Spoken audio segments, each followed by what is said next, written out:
wasn't supposed to happen like this. At 50, he wasn't looking for anything complicated. Life had already given him enough of that. Years of lessons, of endings that didn't quite make sense, of learning how to sit with the silence and call it peace.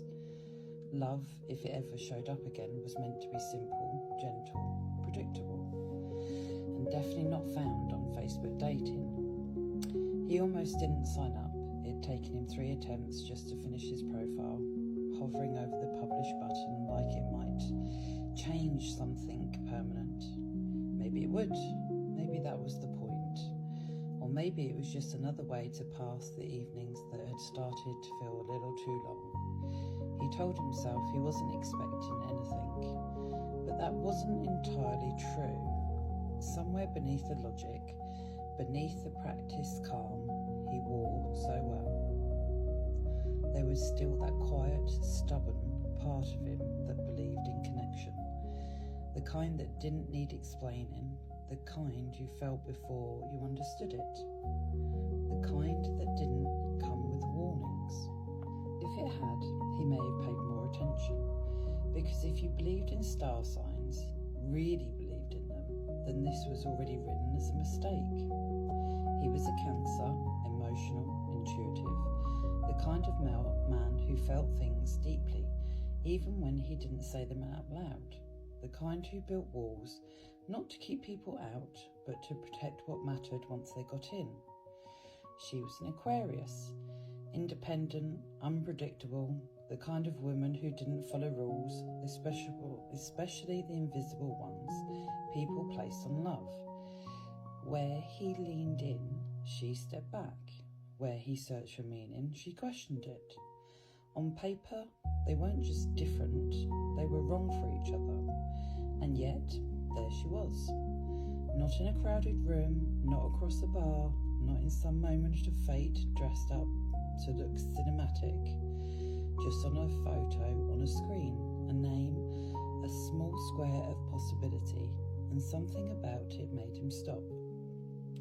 She wasn't supposed to be there either. At 45, she had already made her peace with the idea that love didn't always arrive the way people promised it would. If anything, she trusted her independence more than she trusted timing, more than she trusted the neat little stories people told about the right person, appearing when you least expected it. Life had taught her to rely on herself first. Facebook dating hadn't been a serious decision. It was more of a passing moment, curiosity mixed with a quiet kind of boredom. A friend had mentioned it, laughed about it, dismissed it all in the same breath.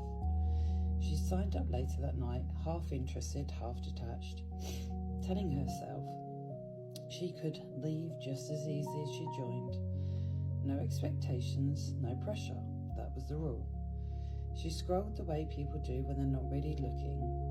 Faces blending into one another, names forgotten almost as quickly as they appeared. Nothing stuck, nothing made her pause. Until something did. It wasn't dramatic, no sudden rush, no obvious reason. She could point to it later. In fact, if anyone had asked her why she stopped on his profile, she wouldn't have had a clear answer. He just felt different. There was something in the way he presented himself, not trying too hard, not hiding either. A quiet steadiness, a sense of someone who had lived, who would understand things without needing to prove it.